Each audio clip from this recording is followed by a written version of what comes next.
ઓમ નમો નારાયણ.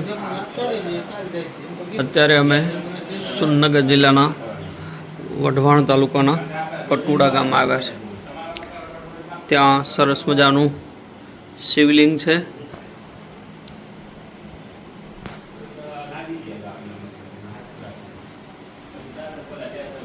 બાજુમાં હનુમાનજી મહારાજની મૂર્તિ છે.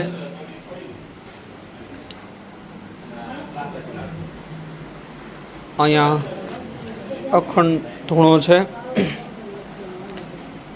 છેલ્લા લગભગ 200 વર્ષથી આ ધૂણો છે એ પ્રજ્વલિત છે.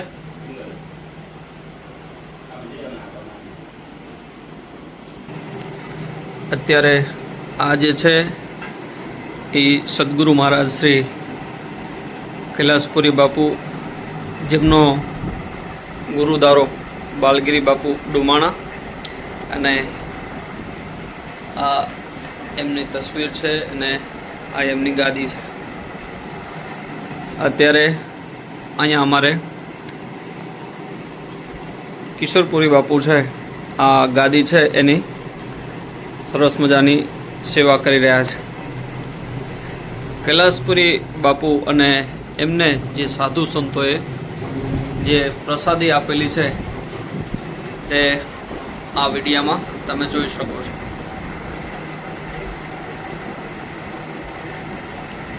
જે પણ સાધુ સંતો અહીંયા બાપુને મળવા માટે આવતા અને એમને જે હૃદયનું ભાવ થતું ત્યારે આ બધી પ્રસાદી આપતા. એથી પણ વિશેષ અહીંયા અખંડ જ્યોત છે. છેલ્લા લગભગ 50 વર્ષથી આ પ્રજ્વલિત છે.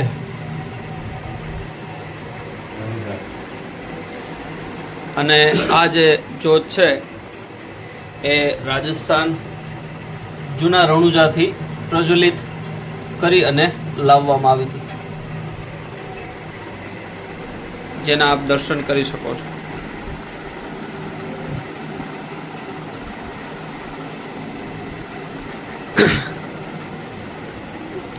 અત્યારે અમારે કિશોરપુરી બાપુ છે, ગાદીની સરસ મજાની સેવા કરી રહ્યા છે.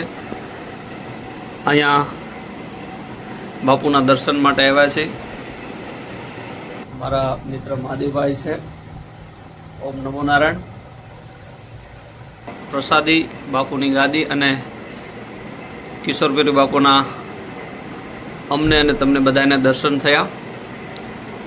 ઓમ નમો નારાયણ. સદગુરુધામ આશ્રમ, અને આ એ જગ્યા છે જ્યાં સદગુરુ મહારાજ શ્રી કૈલાસપુરી બાપુને સમાધિ આપવામાં આવી હતી.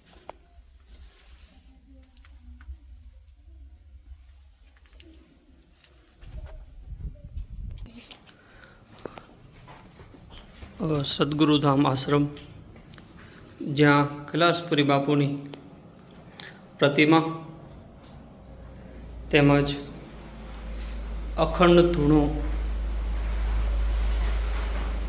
અને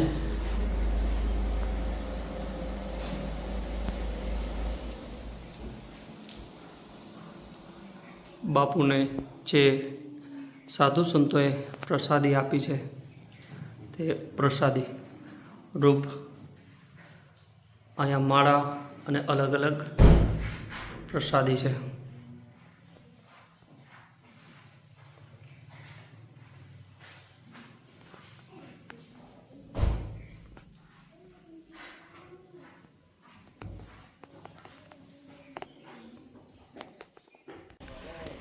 હનુમાનજી મહારાજની મૂર્તિ,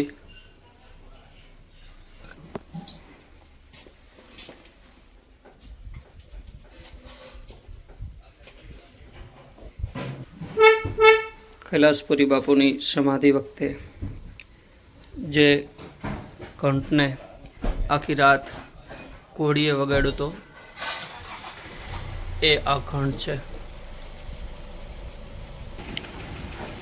સદગુરુધામ આશ્રમ અને એનું આખે આખું આ પરિસર છે.